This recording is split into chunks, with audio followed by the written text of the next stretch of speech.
Bonjour à tous et bienvenue sur l'essentiel de l'immobilier, le podcast qui va à l'essentiel pour vous aider à vivre de l'immobilier sous toutes ses formes. Chaque dimanche, retrouvez un nouvel épisode dans lequel nous parlerons des métiers de l'immobilier, d'investissement et de la vie en copropriété. Je suis David, professionnel de l'immobilier depuis 10 ans. Retrouvez mon livre « Acheter son premier appartement », le guide complet pour réaliser votre rêve immobilier sur Amazon. Abonnez-vous pour ne pas rater les prochains épisodes. Bonjour à tous et bienvenue dans ce deuxième épisode intitulé « Comment trouver un bien véritablement rentable et gagner de l'argent avec ». Vous avez sûrement la volonté de démarrer la constitution d'un patrimoine immobilier si vous écoutez ce podcast. Mais vous avez peur, car ce n'est pas votre domaine et vous ne savez pas par où commencer. Sur YouTube, on vous parle d'acheter un immeuble ou de vous lancer dans des projets de division d'appartements. Généralement, vos amis et vos parents vous déconseillent d'investir en immobilier, car c'est connu, les locataires ne payent pas leur loyer et dégradent les logements. Vous ne savez pas si vous devez acheter un appartement, un immeuble, ni même combien investir. Dans cet épisode, je vais vous donner les clés pour acheter un bien rentable autour des 60 000 €, éviter les pièges et gagner de l'argent avec. Définissons tout d'abord ce qu'est une copropriété. Une copropriété, c'est un ensemble d'appartements sous forme d'immeuble ou sous forme de villa, c'est ce qu'on appelle une copropriété horizontale, qui gèrent ensemble des infrastructures communes, c'est-à-dire un portail, une porte d'immeuble, un ascenseur, je ne sais pas moi, une antenne commune pour la télévision. Ça forme une copropriété. Vous avez en réalité, vous avez un morceau de la copropriété, mais vous n'avez pas qu'un appartement. Vous avez votre appartement et le morceau de la copropriété. En copropriété, vous n'avez pas le droit de faire n'importe quoi dans les murs, surtout les murs porteurs, sur les sols. Vous n'avez pas le droit de faire ce que vous voulez au plafond. Tout ce qui est partie commune ne vous appartient pas en réalité. Donc, pour définir une copropriété verticale, c'est un immeuble. Une copropriété horizontale, c'est un ensemble de petites villas. Généralement, les copropriétés, elles sont gérées par des syndics. Deux types de syndics. Syndic professionnel ou syndic bénévole. Le syndic bénévole, c'est pas cher, généralement c'est gratuit. C'est une personne de votre copropriété sur les petits immeubles qui se propose de faire la gestion courante de l'immeuble. C'est-à-dire qu'il va lancer les petits travaux s'il y a des petits travaux à faire, il va payer les factures d'électricité pour le compte de tout le monde, et vous allez cotiser pour lui rembourser les frais avancés. Ça, c'est le syndic bénévole. Ensuite, vous avez le syndic professionnel. Là, c'est plus cher, évidemment, mais c'est des professionnels. Ils ont une comptabilité, un service juridique, un service contentieux, un service technique, et ils vont gérer l'immeuble pour vous. En copropriété, comme je vous l'ai dit précédemment, vous avez des charges. Les charges varient en fonction des travaux votés. Ne vous fiez pas forcément à ce que vous dit l'agent immobilier quand vous visitez. On vous annonce des prix, on vous dit oui, là, pour cet appartement, il y a 40 € de charge. Vous vérifiez, vous prenez les 3 derniers procès-verbaux d'Assemblée Générale. Si jamais vous êtes dans le timing, vous vérifiez avec la nouvelle convocation. En ce moment, on parle beaucoup des projets de plans pluriannuels de travaux. C'est les travaux à voter sur les 10 prochaines années. Vous prenez le temps de lire parce que c'est vous qui allez payer les charges. Faites aussi attention en copropriété aux impayés. En copro, les impayés des autres copropriétaires sont répercutés sur les copropriétaires payeurs. Bien qu'on fasse des procédures, pour sortir un copropriétaire qui est en impayé, généralement ça prend 4 ans. En attendant, c'est les autres copropriétaires qui vont payer sa dette. C'est ce qu'on appelle la créance douteuse. Je vous demande s'il vous plaît de faire très attention à ce point. Avant de signer chez le notaire, s'il y a trop d'impayés dans votre copropriété, ne signez pas, ça va se répercuter sur vous. Je pense qu'on a fait le tour, on a défini ce qu'est une copropriété verticale, horizontale, le syndic. Vous avez compris le principe des charges. Je pense qu'on a fait un tour global du système de la copropriété. Je vais vous donner pour moi les critères d'un appartement idéal pour démarrer. Si vous achetez en respectant tous ces critères, normalement, à coup sûr, vous ferez une bonne affaire. Donc d'abord, c'est quoi un appartement rentable et idéal ? C'est dans un petit immeuble de moins de 10 lots. Si possible, un syndic bénévole qui gère bien. Si jamais vous n'avez pas les 3 derniers PV d'Assemblée Générale, si vous n'avez pas les convocations, s'ils ne font pas les Assemblées Générales chaque année, bon, déjà c'est moyen. Il faut vraiment que l'affaire soit belle. Des compteurs d'eau indépendants, parce qu'en copropriété, généralement, vous avez des compteurs d'eau divisionnaires, voire même pas de compteur d'eau. Ça veut dire que si votre voisin laisse l'eau couler, vous allez payer pour sa baignoire, et ça c'est moyen. Pourtant, c'est encore beaucoup le cas en France. Il en reste pas mal des copropriétés comme ça. Donc attention, au moins un compteur d'eau divisionnaire, et si possible des compteurs d'eau indépendants. Ça existe dans les tout petits immeubles de 4 à 10 lots. Vous avez un compteur indépendant pour chaque copropriétaire. Ça veut dire que vous allez souscrire un contrat chez Suez, vous allez payer vos factures et c'est tout. Je le répète, je le redis, relisez les 3 derniers PV d'Assemblée Générale. S'il y a des gros travaux, type réfection des toitures, réfection de la façade, attention, attention, ça veut dire que vous allez dépenser beaucoup d'argent. Vous allez chercher aussi une petite surface. Pas besoin d'acheter un appartement de 80 mètres carrés. Plus c'est grand, plus vous payez de charges. Si vous arrivez à trouver un appartement de 25 à 35 mètres carrés, voire 50 dans la mesure du possible, sur ce budget-là, c'est très bien. Et là, je suis sûr que vous vous posez la question, comment trouver un bien rentable? Eh bien, un bien rentable, c'est facile à trouver. Il faut juste du temps. D'abord, un bien rentable, c'est un bien négociable. N'ayez pas peur de faire des offres. Une offre ne vous engage pas. Au pire des cas, ce qui va se passer, c'est que le vendeur il va refuser votre offre. Vous pourrez revenir avec une contre-proposition, voire même, avec un peu de chance, il peut accepter votre offre. Ça m'est arrivé sur des maisons. Dernièrement, il y avait une maison affichée à 245 000. On a fait une proposition à 195 000. L'agent immobilier ne voulait pas la présenter. Il n'avait pas le choix. C'est une obligation. Il a présenté l'offre.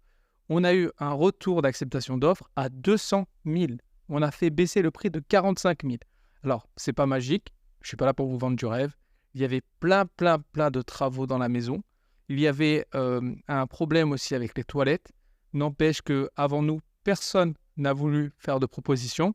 C'est parce que la maison était trop chère et personne n'a osé faire de proposition. Comme je vous le disais, un bien rentable, généralement, c'est un bien avec beaucoup de travaux. Encore une fois, ce n'est pas magique. Il n'y a pas de bonnes affaires, sinon tout le monde se jetterait dessus. C'est à vous, en fait, de créer la bonne affaire. La bonne affaire, généralement, c'est juste un ensemble de facteurs à réunir. Par exemple, un bien rentable, c'est quand il y a une situation d'urgence pour le vendeur. Malheureusement, quand il y a une situation de divorce, quand il y a une situation de déménagement pour raison professionnelle, vous pouvez faire de très bonnes affaires. N'hésitez pas à proposer des offres en dessous du prix. Par contre, quand vous faites une offre, motivez votre offre. Ce n'est pas le loto, ce n'est pas le casino. Ne balancez pas une offre pour balancer une offre. Vous précisez. Moi, par exemple, pour reprendre l'exemple de la villa, j'ai annoncé des prix de travaux. J'ai annoncé, parce qu'aussi c'était mon métier, donc je sais combien ça coûte de refaire un carrelage, je sais combien ça coûte de déplacer une toilette. Il y avait des anomalies sur les évacuations. Enfin, je sais combien ça coûte tout ça. Donc, j'ai exposé les faits et c'est pour ça que l'offre a été acceptée. Parce que le vendeur a pris conscience des travaux qu'il y avait à réaliser et c'était une évidence. Un bien rentable, c'est un bien qui est à la vente depuis très longtemps ou à l'inverse, qui n'est pas à la vente depuis plus de 5 jours. Pour moi, un bien rentable, c'est quelqu'un qui a mis son annonce sur Internet depuis 2, 3 mois, 6 mois, qui n'arrive pas à vendre. Vous voyez l'annonce qui se réactualise régulièrement. Bon, bah là, ça, c'est une opportunité pour vous. Ça veut dire qu'il faut aller visiter, il faut comprendre le problème, parce que si ça ne se vend pas, c'est qu'il y a un problème. S'il est à la hauteur de ce que vous êtes capable de faire, vous proposez une offre en cohérence avec la résolution du problème. Il y a aussi une autre possibilité de trouver des biens, c'est se mettre des alertes sur le Bon Coin, puisque c'est là où vous allez trouver 90% de vos offres. Vous mettez des alertes, et si un bien a moins de 3 jours et qu'il est passé en tant que particulier, il est possible de faire des bonnes affaires. Si vous êtes l'un des premiers à visiter, un des premiers à faire une offre, vous avez aussi beaucoup de chances de réussir à obtenir le bien que vous convoitez. Je vous donne encore une astuce. Un bien rentable n'est pas forcément sur le marché du web. Ça veut dire quoi? Ça veut dire que si jamais vous arrivez à créer des liens avec des agences immobilières, parce que vous avez déjà pris des locations dans leurs agences, vous allez les voir en personne, vous leur dites que vous cherchez, et vous leur demandez au culot de vous mettre en haut de la liste. Tout simplement, vous leur dites, voilà, si vous montrez un bien qui correspond à ces critères, est-ce que vous pourriez m'appeler s'il vous plaît? Mais vous y allez en personne, parce qu'il faut un visuel. Il faut créer un lien, comme je l'ai dit dans le précédent épisode. Si jamais vous arrivez à créer ce lien avec l'agent immobilier, il y aura forcément des chances qu'il vous rappelle pour vous montrer le bien en premier, avant même qu'il ait saisi dans son ordinateur et avant même qu'il soit diffusé sur les plateformes web. Parce que si c'est diffusé sur les plateformes web, c'est trop tard. C'est ce qu'on appelle le off-market. Ensuite, je vais vous donner un dernier tips qui me sert beaucoup. On l'entend souvent, mais c'est une réalité. Si vous voulez tester le marché locatif de votre appartement, prenez une photo de l'appartement et diffusez l'annonce sur le Bon Coin avec le prix de la location. Vous n'êtes pas sûr, vous avez fait une offre, vous ne savez pas si ça va bien se louer, disons à 450 €. Prenez une photo et vous affichez à peu près la même chose. Vous prenez un descriptif quand même similaire, très ressemblant. La photo, vous essayez de prendre une photo qui ressemble à l'appartement ou une photo de l'appartement et puis vous mettez à la location et vous voyez le nombre de demandes. Si vous voyez que vous avez des demandes qualifiées sur 3-4 jours, écoutez, ça veut dire que c'est un futur bon investissement. Si jamais vous avez personne qui vous contacte ou si vous avez des dossiers très peu qualifiés avec des situations très bancales, là, ça veut dire que vous devez faire attention. C'est peut-être pas un bien aussi rentable que ce que vous pensiez. Moi, cette technique, je l'utilise beaucoup pour tout ce qui est les petites surfaces. L'autre fois, on a acheté un appartement de 16 mètres carrés. 16 mètres carrés, on peut se dire que c'est petit. Mais 16 mètres carrés en périphérique d'une ville étudiante, ça marche très bien. Dans une troisième partie, je voudrais qu'on parle un peu de la négociation et de l'optimisation pour acheter au meilleur prix. Pour terminer, on l'a vu dans la deuxième partie, comment trouver un bien rentable. Donc, vous avez trouvé le bien rentable, vous avez analysé le marché, vous avez commencé à faire des offres. Toutefois, il vous manque quelques informations que je vais vous donner ici. La première, c'est qu'une offre n'engage pas l'acheteur. Contrairement à ce qu'on vous dit et ce que vous signez, une offre n'engage pas l'acheteur. C'est le compromis, une fois que la SRU est purgée, qui vous engage. La SRU, c'est une faculté de rétractation qui vous donne 10 jours supplémentaires après la signature du compromis pour vous rétracter sans raison. Si jamais vous avez passé l'offre, vous avez passé le compromis et la SRU, il vous reste encore une capacité pour vous rétracter, c'est les clauses suspensives. Les clauses suspensives vous permettent de sortir à tout moment à condition qu'elles soient remplies. Vous pouvez avoir une clause de crédit, une clause de conformité des réseaux, vous pouvez avoir d'autres clauses, type réalisation de la vente dans les délais de 1 à 6 mois. Si jamais elles ne sont pas respectées, vous pouvez sortir de la vente. Quand bien même, généralement, si vous ne voulez plus acheter, si vous êtes honnête, vous arriverez toujours à sortir d'une vente, peu ou pro, avec des frais à payer, mais vous arriverez toujours à sortir d'une vente à condition d'être honnête. Ne disparaissez pas dans la nature. Je voudrais juste préciser pour les travaux, parce qu'il faut qu'on parle des travaux. Quand vous faites la visite, quitte à visiter 2 fois, ne négligez pas le montant des travaux et le temps que cela prend. Généralement, je vois des gens qui visitent des appartements, puis ils me disent « Oui, là, il y a un carrelage à faire, il y a une cloison à casser, il y a une salle de bain à faire.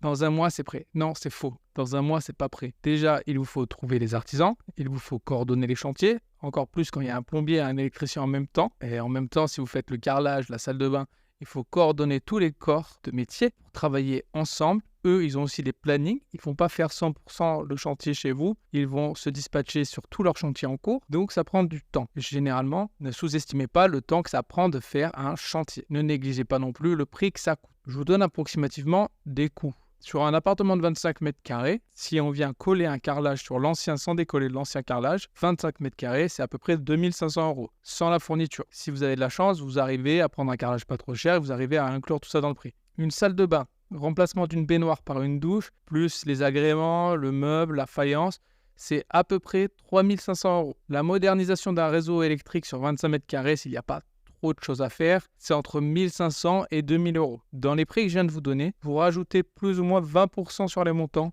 On va dire que c'est la variation surprise. Chaque chantier est différent. Ça, c'est juste pour vous donner une idée quand vous irez en visite, pour avoir un ordre d'idée des travaux. C'est une référence. Je ne sais pas quand vous écouterez ce podcast, mais les prix évoluent à la hausse ou à la baisse en fonction du prix des matières premières. Et voilà, c'est pour vous donner une première idée. Si vous voyez qu'il y a un sol à faire, vous dites « Ah là, il y a 2 500 € de sol ». Si vous dites qu'il y a une salle de bain à faire, vous comptez déjà 3 500 €. Un peu d'électricité, vous comptez 2 000 €. Et vous gardez 20% de la somme totale. C'est des surprises. Encore une fois, n'ayez pas peur de faire des offres à condition qu'elles soient motivées, que ne passiez pas pour des rigolos. Mais vous avez le droit de faire des offres, surtout si elles sont motivées. Évidemment, je parle et on avance vers la fin du podcast. Je voudrais qu'on parle du financement. Le financement, actuellement, à l'heure où je vous parle, les taux de crédit sont entre 3,8 et 4%. La plupart des banques ne prêtent plus les frais de notaire. Il reste quelques banques qui financent les frais de notaire. Personnellement, je demande toujours un crédit sur la durée la plus longue possible. Dans ma stratégie d'investissement personnel, je préfère avoir une multitude de petits crédits et je vais en fait payer mes crédits avec mes locations. Et je vais réussir comme ça à faire du 10%. En fait, il y a 2 écoles. On vous dit oui, 10%, c'est bien, c'est pas bien, nanani, nanana. 10% pour moi, 10% brut, c'est l'objectif. Il y a des gens qui achètent des maisons à Bali, en Bitcoin, qui vous font des rentabilités à 150%. Il y a des gens qui achètent des maisons qu'ils divisent en 4 appartements pour mettre sur Airbnb. Ils font beaucoup d'argent. Aujourd'hui, vous n'en êtes pas à ce stade-là. Vous êtes au début de la création de votre patrimoine. Vous voulez un investissement sécure, vous voulez faire un peu d'argent. Je vous donne un cas concret. Dernièrement, j'ai acheté un appartement en bord de mer, un petit studio où il y avait tout à refaire en rez-de-chaussée. Je l'ai payé 35 000 €. Il y avait 5 000 € de frais de notaire à peu près. C'était un investissement 40 000 €. Le crédit sur 20 ans, 190 € par mois. Il est actuellement loué 430 € par mois. Je gagne donc 240 € par mois, tous les mois, avec cet appartement. C'est ça l'objectif. C'est ce que vous devez aller chercher. Si vous allez chercher un appartement à 60 000 € maximum, avec les frais de notaire, vous allez être à 67 000 €. C'est un appartement qu'une fois rénové, vous devez pouvoir louer environ 700-750 euros. Si vous ne pouvez pas trouver un appartement, si déjà quand vous cherchez votre appartement, le calcul n'est pas bon, comme je viens de vous l'exposer, c'est que ce n'est pas le bon appartement. Ne perdez pas de temps. Dernier petit conseil pour le financement, demandez à votre banque un différé d'1 an. C'est le temps de faire les travaux. Ça vous permettra de faire vos travaux et de commencer à payer votre crédit dans 1 an. Pour conclure, je voudrais vous donner quelques astuces pour trouver un locataire. La plupart des locataires, vous les trouverez sur le Bon Coin. Les plateformes type Facebook Marketplace, moi je déconseille. Personnellement, pour moi, ça n'a jamais marché. Peut-être que pour vous, ça marchera, mais 80% de mes locataires, je les trouve sur le Bon Coin. Sinon, bouche à oreille. Sinon, les agences. Vous allez recevoir beaucoup de dossiers. Exigez le dossier avant la visite. Il y a beaucoup de gens qui vous diront « Non, moi je ne donne pas mon dossier avant de visiter ». Exigez le dossier avant la visite. Rappelez-vous, si vous avez un appartement de 25 à 30 mètres carrés ou 35 mètres carrés, vous n'allez pas le louer à une famille de 3 personnes. C'est même pas la peine. Il y a des normes de salubrité. 3 personnes dans 25 mètres carrés, ça ne marche pas. Je vous invite à vérifier sur Internet à quoi correspondent les normes de salubrité pour le logement. Vous allez aussi regarder et faire attention. Dans certaines villes, il y a des permis de louer. Si le logement est insalubre, la ville ne m'autorise pas à faire de la location. Prenez toujours une garantie de loyer impayé. Massif, GAN, MAF, attention, généralement, les prix, ça se négocie un petit peu dans la mesure du possible, mais prenez une GLI, moi je vous le conseille. Je vous demande votre attention sur le point suivant. Si vous prenez une GLI, vous ne prenez pas de caution physique. Généralement, si vous prenez une caution, la GLI ne s'appliquera pas. Pour les étudiants, vous allez me dire, oui, mais les GLI ne prennent pas les étudiants. C'est très bien, il y a le dispositif Visal. Visal, c'est un organisme d'État, c'est fait par Action Logement. Ça vous permet d'avoir une garantie de loyer impayé sur des dossiers type étudiant. Il y a une limite d'âge, une limite de revenus, mais pour vous, en tant que propriétaire bailleur, c'est une très bonne solution, le dispositif Visal, si vous rentrez dans les conditions. Pensez à prendre une assurance propriétaire non occupant. C'est obligatoire, la P&O est obligatoire.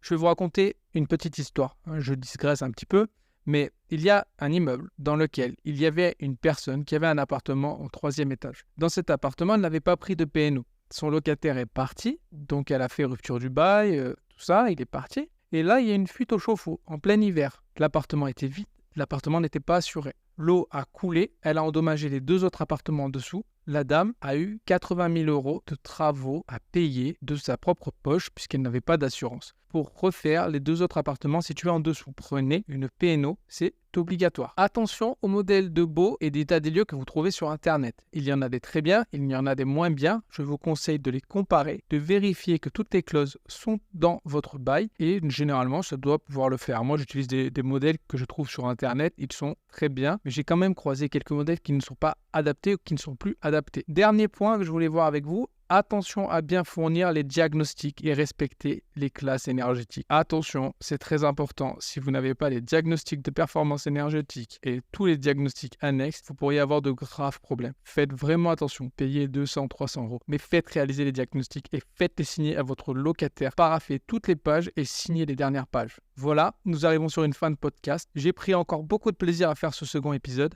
J'espère qu'il vous plaira. N'hésitez pas à laisser un petit commentaire. Sinon, vous pouvez retrouver mon livre sur Amazon. Achetez votre premier appartement. Ça me ferait très plaisir, ne serait-ce que vous me laissiez un petit commentaire sur ce podcast. Ça me permet de me motiver et de continuer à vous produire des épisodes. Dans le prochain épisode, on parlera du Airbnb. Passez une bonne semaine, bon courage et à bientôt.